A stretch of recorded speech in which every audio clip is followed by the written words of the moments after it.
Our next guest is on a mission to secure the American dream for the next generation. Matt Kirchner is an international speaker, author, business leader, and podcast host on topics of interest to educators, public policymakers, and employers. Matt hosts a weekly tech ed podcast, so I'd recommend that you check it out on your phone, featuring leaders in industry and education, and serves as president of ATS Lab Midwest, the Midwest's leading distributor of a world-class curriculum, e-learning, and training equipment. Please help me welcome to the stage, Matt Kirchner.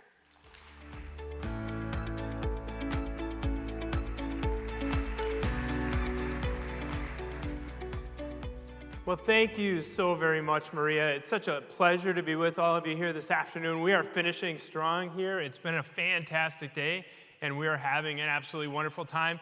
We are going to talk today about securing the American dream for the next generation, but I want to start by telling you a story about a book that I just finished reading. It's called The Power of Moments. And in the book, The Power of Moments, the whole idea is that some moments in our lives are vastly more meaningful than others. The book calls these moments defining moments, and these are the moments that rise above the everyday. These are the moments that rewire our understanding of ourselves and the world, and these are the moments that tend to capture us at our very, very best. And I want to share with you one such moment that I experienced not too long ago, and I serve on the foundation board of our local technical college in southeast Wisconsin, where I work. And my favorite part of serving on that foundation board is that every single year we get to award the scholarships that the students have earned at an awards banquet that takes place every February. And it works like this. The room is full. You've got all of these scholarship recipients and their parents and their kids, or if they're adult learners, they might even have their spouse. They might even have their siblings there. It's absolutely fascinating. And so as these students, 500 of them in all, are called up to the stage as foundation board members, we stand there, we shake their hands as they come up, and then they walk off to the side of the stage. And then we stand in a line and we get our picture taken with that student in front of a backdrop. So I'm standing in line to get our picture taken with a young student, and this young man says, "Thank you." And I said, "You're welcome." And he said, "No, I mean it." He said, "Thank you." And I said, "Go on." And he said, "I'm a student in the emergency medical technician program here at the college. And my dream my whole life has been to be an EMT. When I was younger, one of my family members had a medical emergency, and the EMTs came and helped us in our greatest time of need. And for my whole life, I've wanted to be able to do that for other people." He said, "My family, we didn't grow up with a lot of money. In fact, there were a lot of weeks where we could barely make it to the end of the week and put food on the table. And I was 4 days away from dropping out of my EMT program. 4 days away when I received word that I received this scholarship." And he said, "This scholarship is keeping my dream alive." We talk a lot in education about keeping dreams alive, but we talk even more sometimes about helping people accomplish their dreams. But I'm going to tell you today that a dream that is kept alive is even more important than helping someone accomplish a dream. Because a dream that dies is a dream that will never happen. A dream that dies is potential future greatness that will never occur. A dream that dies is innovation that we may never enjoy. A dream that dies is that budding EMT's opportunity to help someone else in their greatest time of need. So I want to tell you today that as educators, I want to thank you not just for making dreams come true, but I want to thank you for keeping dreams alive, and to me that's even more important. I want to talk about a dream that I'm working to keep alive, and that's the American dream. I sold our manufacturing company now. It's been about 8 years ago, and I dedicated the rest of my career to securing the American dream for the next generation of workforce talent. Now, there's a lot of different ways that we can define the American dream. I define it this way. It's when all Americans of integrity have access to the education, to the training, and to the opportunity that they need to live a life commensurate with their willingness to put in the work, to innovate, and to take reasonable risk. In my opinion, when we reach a world like that, we reach a world where we have accomplished the American dream. Now, as you can imagine, because of that work, I spend a lot of time in the world of education, and I want to share another experience with you I had not too long ago that relates to my own educational experience. I had the opportunity not too long ago to go back to my childhood grade school. It had been 40 years since I had been in that grade school, 40 years since I had set foot in that building. And I went back and I walked down the same halls that I used to walk down with my friends and drank from the same drinking fountains. I went into every single classroom that I was in during my 8 years, from kindergarten all the way through 6th grade, at that grade school. And it was an amazing day. It still smelled the same, it still looked the same, and it was just this incredible walk down memory lane. And so as I was walking out the door, I was just reflecting on what a great opportunity that was to go back to the school that had had so much of an impact on my life. It was exactly the same. And then I got into my car and I said, wait a minute, 40 years later, our whole world is different. Everything is different, but yet the grade school that I grew up in looked exactly the way that it did 40 years ago. It's what Dr. Joe Gothard talks about. He's the superintendent of the St. Paul Public Schools. Talks about when he says, if you look at the average American classroom, it looks exactly the same as it did 50, 60, even 70 years ago. And now here we are 70 years later, and in many cases, we're still educating our kids the same way.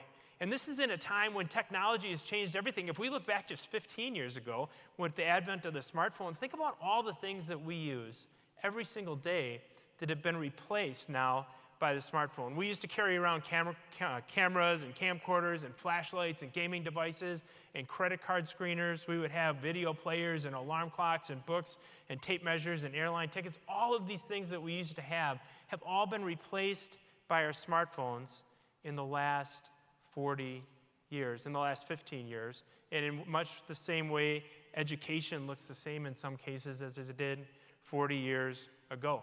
Now, let me tell you a little bit more about my education journey. It was an interesting one. If you were to go back and look at my report cards from when I was growing up, they would say things like this: Matthew can't sit still. Matthew is hyperactive. Matthew is rambunctious. They would say things like, Matthew needs to apply himself to his schoolwork. He needs to slow down. He's always in a rush. Matthew likes being the center of attention. I used to dread the day that my parents would go to the parent-teacher conferences, because I knew I was going to get an earful when they got home about all this stuff. And I was a good kid. I was an usher in my church. I went all the way through scouting. But when it came to education, it was a little bit of a challenge. And then I got to the world of manufacturing.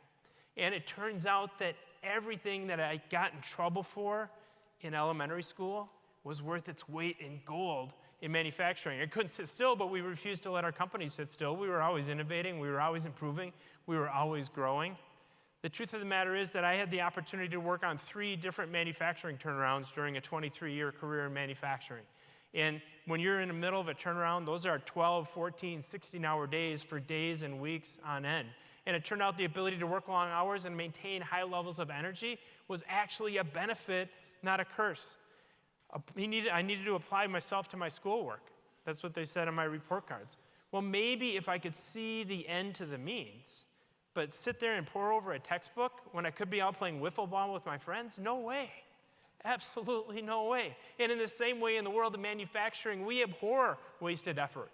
We call it overproduction or overprocessing. We stay away from that. We try to eliminate that. And when I got into the world of manufacturing, that was valuable as well. Needing to slow down, I'm always in a rush. Well, the truth of the matter is when we had machine downtime, or we had a quality issue, or we had a quote that needed to get done right away, or we had an order that needed to be expedited, being in a rush was actually a really good thing. Turns out the things that my teachers weren't particularly crazy about in grade school, my customers loved about me when I got to manufacturing. Matthew likes being the center of attention. I guess some things never change. But I'm here at the Governor's Summit on Education, Innovation in Education, and I'm delivering a keynote address. So I guess that turned out okay as well. If you look back at this incredible experience, I wrote an article not too long ago for Gardner Business Media. And in that article, and don't let your kids see this, especially if they're in grade school, I said, getting into trouble made me a better executive, getting in trouble in grade school. And that's why people like Joe Gothard, who are trying to find ways to innovate in education and shake up the system, are so fascinating to me. And I get the opportunity every single week on the Tech Ed podcast to talk to people that are doing great things in education. We talk to to college chancellors, we talk to college presidents, we talk to superintendents, we talk to teachers every single week. Let me give you some examples. We've had David Casper, the CEO of BMO, on with us. We've had the president and CEO of the largest robotics company in the world, Fanuc America, join joined me. I had the president of Mercury Marine with us. Dr. David Honey, who is the Deputy Undersecretary of Defense, joined us from the Pentagon. That was a pretty cool event. We also had Chairman Frank Lucas, who chairs the House Committee on Science, Space, and Technology, on with us. We had Senator Todd Young, who actually ushered the CHIPS and Science Act through the U.S. Senate on the Tech Ed podcast. I've had the governor of my home state, Tony Evers, on with me. Had a fascinating conversation with him. He's a Democrat. We don't take sides on the Tech Ed podcast. His predecessor, Scott Walker, now president of Young America's Foundation, was on with me as well, former governor of the state of Wisconsin, as was Tommy Thompson, former Health and Human Services Secretary, and another former governor of my home state. There's another governor, by the way, who has told me he's going to do an episode of the Tech Ed podcast, and on the outside chance I see him around here today, let him know I'm still waiting on a date. Vice President of Manufacturing, Peter Anderson, was on with me. Blake Moret, the Chairman and CEO of Rockwell Automation.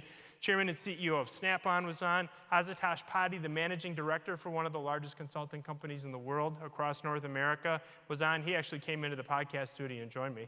So we have a lot of fun on the Tech Ed podcast.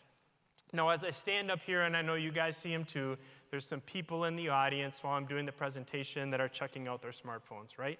You can see them. I want to tell you that I am not the least bit offended by that, because I know that those are the people that are right now on Spotify and Apple Music trying to figure out how to follow the Tech Ed podcast, so thank you. And we'll make it easy on them as well. So Tech Ed Podcast, now 108 countries, 43 podcast platforms. We broke into the top 200. There's 750,000 technology podcasts around the globe. 3 weeks ago, we broke into the top 200, right in between, I think, CNBC and CNN. So we're in pretty good company there. All right, let's get into it. Innovating and disrupting education. I've got some of these are examples, and some of these are trends that are taking place. We're going to cover a little bit of both of them. We're going to start out with a trend. So the edge to cloud continuum. We have to be teaching this at every level of education. So for the next 10 minutes, let's talk about relative humidity sensors and distance sensors and light color sensors. I'm just kidding, that would be totally boring. Do you have any idea how many sensors are on your smartphone? Just on your smartphone, you have 23 sensors. We have sensors that are measuring acceleration, capacitive sensors, gyroscopes, humidity sensors, infrared sensors. We have LiDAR, we have optical sensors, we have temperature sensors, U1 chips, UV sensors. We are walking smart sensors, and smart devices are totally revolutionizing the world in which we live. So when we talk about the edge to cloud continuum, here's what we mean by this. Your smartphone is existing out on the edge. It is measuring a system, and that system is you. That is your activity. And it's using the 23 sensors of smartphones to do it. And we send that information to the smartphone itself. That's our control system. And then to a Wi-Fi router or a modem or maybe to a cell tower, and then up to an internet service provider, and then to the cloud where we're using cloud-based applications like Spotify and Safari and so on. So that's a really easy one for us to understand because we all have a smartphone. But guess what? That same continuum exists in my world, the world of manufacturing. So in my world, the world of manufacturing, we have CNC controls and robotics and conveyors. And we have temperature and proximity and ultrasonic sensors sending information to programmable logic controllers. And then up to a computer network. And then to an ISP. And then it goes up to the cloud where software like MT-Link-I and ZDT is monitoring manufacturing. Let me give you a little bit of example of this. Right now, General Motors has 15,000 robots that they deployed across all of their manufacturing operations. And they've loaded these things up with smart sensors and smart devices that are gathering data in real time about things like time and torque and humidity and temperature and viscosity and moisture. And then sending that information to a computer network. And from a computer network, it is going to a data collector. And from a data collector, it is going up to the cloud. And the cloud has cloud-based software that is analyzing all of that in real time. Right now, today, General Motors has those robots to the point where they can predict their own future failure and order their own replacement parts before the failure ever happens. That's not 10 years from now. That's happening right now at General Motors. And that's what we mean by the edge to cloud continuum. But we don't have to stop there. If we look at precision agriculture, we have the same continuum. We call it different things, but it's exactly the same thing. We're measuring the soil, we're measuring livestock, we're measuring irrigation, and we're doing it with different types of sensors in some cases, sending it to a PLC, to a cell tower, to an internet service provider, and to cloud-based software like FarmWorks or Smart Farm. So one of the coolest parts of the work that we do at the Tech Ed Podcast and elsewhere is that we get the first look at all the coolest new technology. So I don't know what you were doing on Sunday afternoon, but this is what I was doing in my backyard.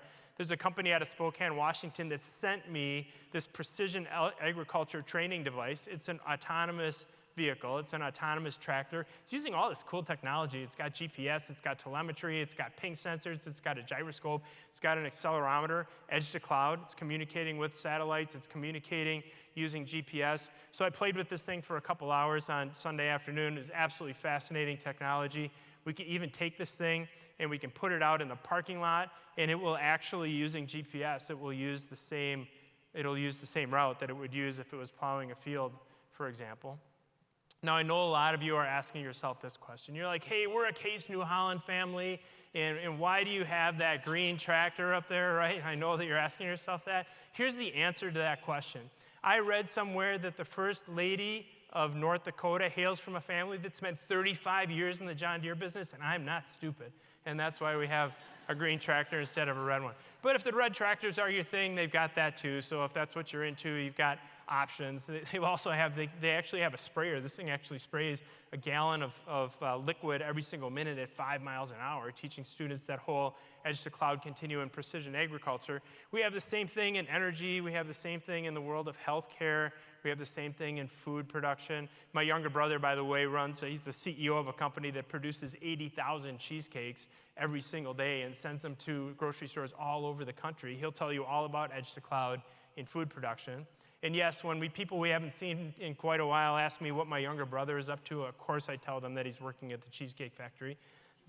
We have the same continuum in the world of defense, the exact same continuum from the edge to the cloud. And it continues into every single sector in our economy, and it also includes things like customer relationship management software, integrated management systems, data analytics, safety, standardized quality, and continuous improvement.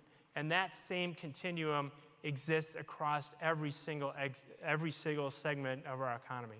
So we have to teach edge to cloud continuum in our classrooms because it is absolutely changing the world. The other thing that's changing education are third-party credentials. I want to introduce you to my friend Jim Wall. Some of you may know him. He used to be the executive director of the National Institute of Metalworking Skills. He now stood up an organization called the Smart Automation Certification Alliance, partnered with people like Ron Wanek. Not sure if you're familiar with Ron. I love his story. He earned 19 cents a week. That was his allowance growing up on a farm in Winona, Minnesota. Founded Ashley Furniture, created the largest furniture manufacturer in the world. He now is, I think, at last count, number 218 on the Forbes 400. He's worth almost $5 billion. So Jim partnered with people like Ron Wanek and Ashley Furniture, and he asked those people, when you hire and train and promote edge-to-cloud talent, what is it that you're looking for? And it wasn't just Ashley Furniture. He asked a ton of companies, thousands of companies, and he did his homework, and he created a list of standards called the Smart Automation Certification Alliance. And you can see in here, this is all edge to cloud. He's got smart factory systems, he's got Ethernet, he's got smart sensors and smart devices, Smart Automation Certification Alliance. I actually hold 2 of these certifications. They took me about 50 hours apiece to earn. But let me explain how this is working for Ashley Furniture. Ron has actually become a really good friend, and this was a picture that we took at his birthday party not too long ago. And here is what Ashley Furniture is doing with the Smart Automation Certification Alliance. Ashley Furniture had a problem. They're an employer in Arcadia, Wisconsin, 5,000 people. They actually employ 40,000 people around the globe, but 5,000 people in Arcadia, Wisconsin. Arcadia is a town of 225 people. So you can figure out that the challenge of recruiting people into an organization like that is a big, big challenge. So what Ron was worried about was that young people were leaving Western Wisconsin and going elsewhere, maybe for college, whatever came after their secondary education, and a lot of them were never coming back. And he said, we want to show them the world, but we want to show them what's here as well. Created this mobile skills lab. It travels to 4 different school districts in rural Western Wisconsin. And that is the outside of the mobile skills lab. That is what the inside looks like. It expands to a 900 square foot classroom where all kinds of students are being inspired around edge to cloud technology. Let me give you just one example. This is an incredible human being that I met just 4 days ago. I was at a charity event in Western Wisconsin, so forgive the casual clothes, but I met Brianna Ruiz, and this is a young lady who, first of all, graduated from high school in 3 years. Graduated from high school in 3 years. She earned on the way 3 of those certifications from the Smart Automation Certification Alliance. She's barely old enough to drive a car, and she's going off to the University of Wisconsin-Stout, living at home, staying in her same neighborhood, but going to college and living out what would have been her senior year of high school, going to a 4-year university. She did all of this while working 2 jobs. And one of those jobs was as an automation technician for Ashley Furniture. That is one of the most highly demanded positions in all of advanced manufacturing. And she is a shining example of the future of education, where it's way less about how much time you spent in a classroom and way more about what you were able to learn during your education journey.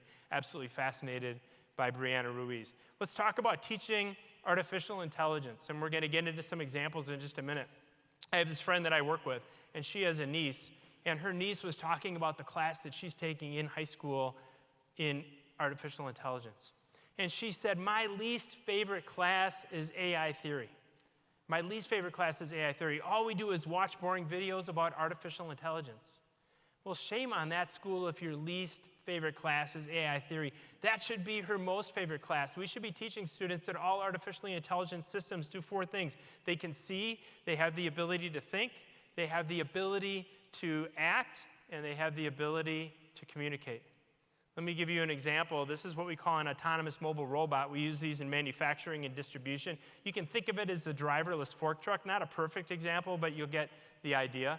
It is loaded up with all kinds of sensors. It has the ability to see using LiDAR, using 3D cameras, using color sensors. It also has the ability to think. When a person is walking into its path, it can realize that somebody is walking into its path. It has the ability to know when there's an obstacle in the way and it needs to drive around the obstacle. It also has the ability to act. So when it comes up to that obstacle and it realizes it's there, it can act, it can drive around it. If a person's walking in front of it, it will stop before that person gets injured. If it needs to charge up its batteries, it will do that. And it has the ability to communicate. It communicates with the cloud. It communicates with other autonomous mobile robots. If 2 of them are going to be traveling down the same aisle and then that aisle is too narrow for them, they'll figure it out before either one of them starts down the aisle, and one of them will go another direction. So that's a really cool example of artificial intelligence in practice, and we're going to come back to how we teach it. Number 4, industry engagement. Absolutely disrupting the world of education. Now, I could give you examples of dozens upon dozens of people that are investing their own treasure in their local school districts for the benefit not just of the district and its students, but for the benefit of the employer as well. Since we're limited on time and I've already introduced you to Ron Wanek, we're going to stick with him. Ron invited me to deliver an address at a grand opening, a celebration of a brand new learning lab that he helped to fund. So we had this opportunity to go to Luther High School, it's called, and Ron actually wrote them a check for $1.1 million to equip a lab with all kinds of cool edge-to-cloud technology. Now understand, you can do that for a lot less than $1 million, so don't let that number scare you away. But he invited me up on the stage, and I had the opportunity to join him when he was making that gift to the school. His only stipulation, or at least his biggest one, was they could only spend the money on equipment. He wasn't going to spend money on bricks and mortar. He said other people can figure that out. I want to spend money on the equipment that teaches this technology. So let me tell you about the kind of technology that's in there. And in order to get into that, I first have to tell you and ask you, what happens if I give a welding instructor $1 million? If I give a welding instructor $1 million, I guarantee you I will get $1 million of welding equipment and plasma cutters, because that's what they know. And there's nothing wrong with that, but that is what I'm going to get. If I give a machining instructor $1 million, I know that I'm going to get $1 million of CNC equipment, because that's what they know. Now look, I spent a good part of my career running metal fabrication shops. The world needs CNC machinists. The world absolutely needs welders. There's nothing more than that, but we have to go deeper. Here's another cool example. This thing is actually a combination 3D printer and a machining center. So it can take a part and 3D print it. We're teaching additive manufacturing, change out the head, and on the same piece of equipment, they can do subtractive manufacturing using a control that you're going to see in just about every single manufacturing operation across the United States. But now we have to think about how we teach edge to cloud. I've spent a fair amount of time talking with welding programs. A lot of them are getting into robotic welding. Really, really cool stuff. You can teach somebody how to operate and program a robotic welder.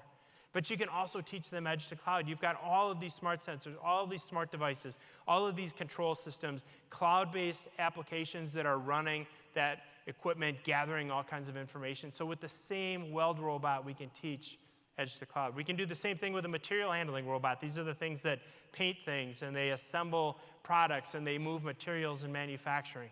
And we can teach edge to cloud on those as well. And I'm going to let you in on a little secret in terms of investing in robotic equipment. And it's a little secret that not all the robotic companies make a really big deal of. And so the truth is that every single robotics company, this isn't a commercial for any individual one of them, every single one of them has a separate channel to education. And if you're working with that channel, you'll not only get a deeply discounted robot, you'll also get thrown in for free curriculum, you'll get e-learning, you will get simulation software, you will get a digital twin software, you'll get all of the education-specific operations manuals, you'll get free instructor training, you'll get certifications, and a lot of them are sponsoring statewide competitions. So nothing wrong with buying an industrial robot. Just know that if you can find your way, whatever the robot company is, to the education side of their business, there are a lot of great deals to be had there. We can also teach technology like collaborative robotics. We slow down robots in education so that nobody gets hurt, but an industrial robot will move 750 millimeters per second. That can be dangerous. Collaborative robots can work side by side with a human being, and we can teach all kinds of edge-to-cloud technology on a collaborative robot. I know you have tons of drone programs across the state of North Dakota. Really, really cool drone programs. That's a platform you already have on which you can teach edge to cloud. Yes, we can license the student to fly a drone. That is fantastic, and there's all kinds of applications there. But we can also teach them how to make a drone. We can teach them about all the smart sensors on the drone. We can teach them about the principles of flight. We can teach them about GPS. All of this technology, plus all of the programming that goes into programming a drone. You already have those programs. Make sure that you're using those to teach edge to cloud. I will tell you the other thing that I saw that was just fascinating. The first time I saw this thing, and they're doing this at Luther High School as well, first time I saw this was in suburban Detroit. 23 middle schools are using this platform. It looks like a little RC car, a little remote control car. Those things are loaded up with all kinds of autonomous vehicle technology. Remember, we can teach artificial intelligence. All artificially intelligent systems have the ability to see.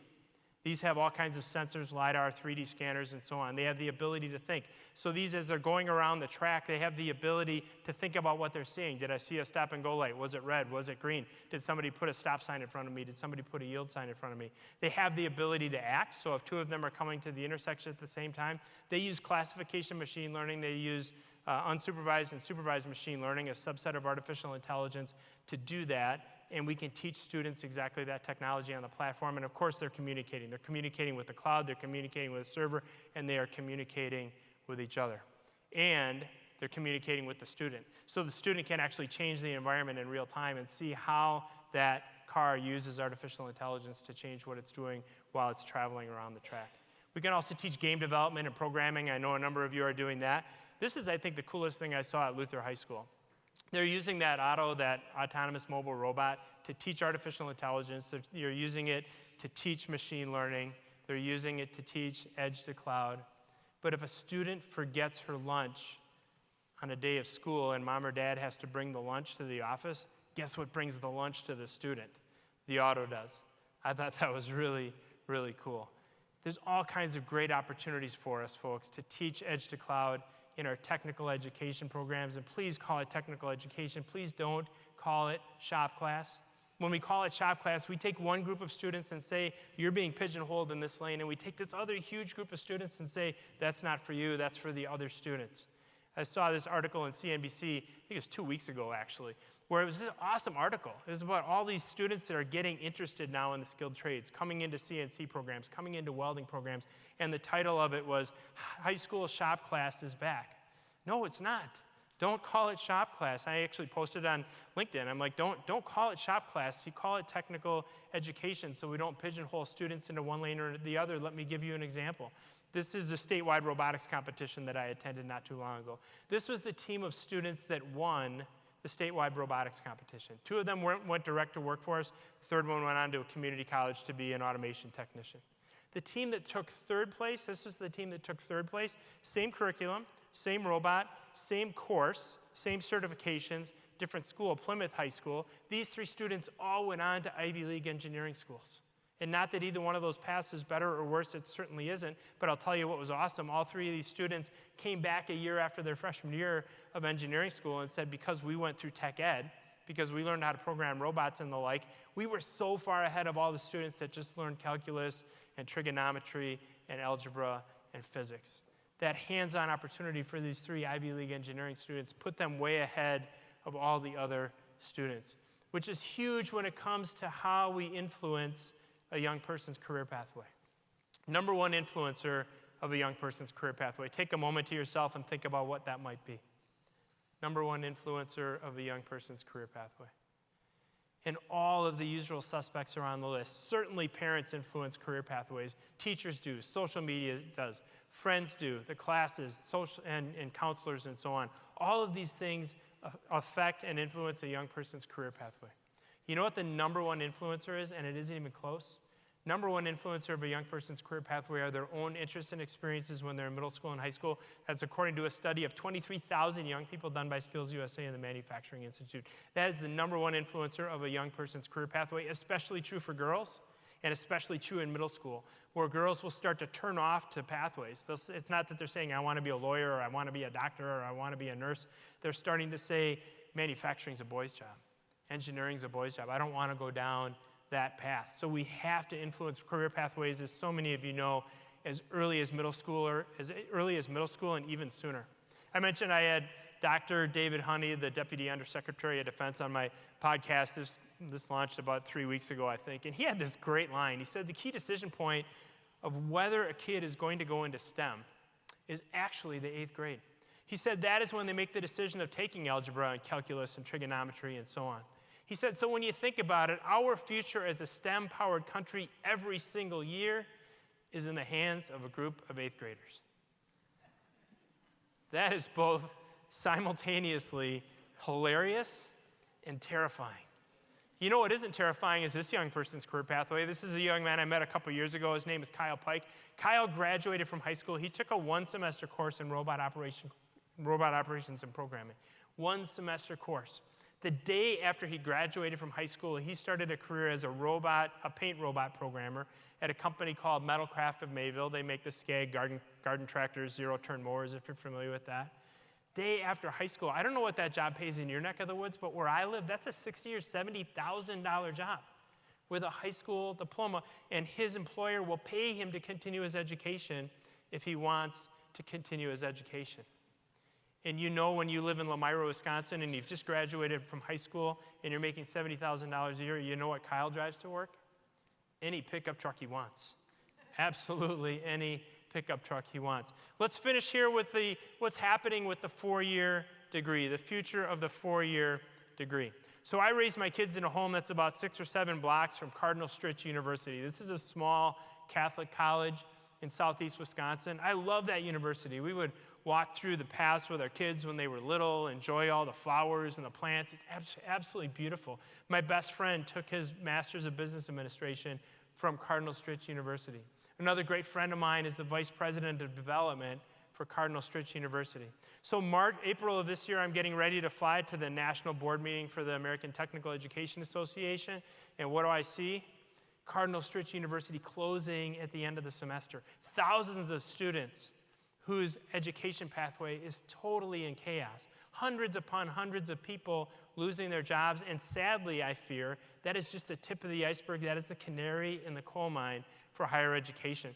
The truth is, and your governor touched on this morning, demographics are not in favor of higher education and 4-year universities. And there's some states that are doing better than others. Yours is certainly one of them. But if you look back to 2008, during the Great Recession, there were a lot of people that chose not to have kids. The fertility rate slowed down. We weren't having as many kids, and that is now catching up with us. Those students are now getting to college age, and the year 2025 to 2035 is not going to be a good period of time for higher education. And that's just half of the problem. The other half of the problem is attitudes about 4-year universities are changing. Fascinating study by Wakefield Research earlier this year. 43% say technical skills are more important to their career than are the skills they'll get at a four-year university. That's of students who are of the age of 13 to 18 years old. More than 3/4 of students agree that a two-year degree or a technical certification is enough to get a good job. Kyle Pike would agree with that. A growing percentage of students, 70% now, worry and have financial concerns about pursuing additional education after high school. So our higher educators are going to have to rethink their model. They don't have a choice. You know, somebody who's doing that is my friend David Ding. This guy has an incredible backstory, absolutely amazing, his route from China to the United States. But he's the associate dean at the University of Wisconsin-Stout, the same school that Brianna Ruiz is going to.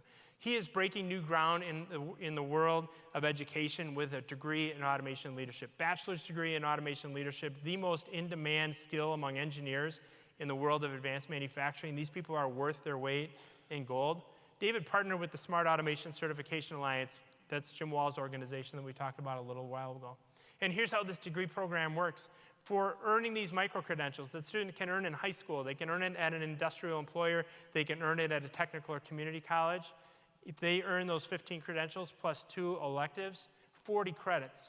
40 credits toward a bachelor's degree. And then they can take another 27 gen eds, and it can be from any institution that has a transfer agreement with the University of Wisconsin-Stout. To give an example, he's signing a transfer agreement with the entire state of Indiana. Every student in Indiana will have access to this program.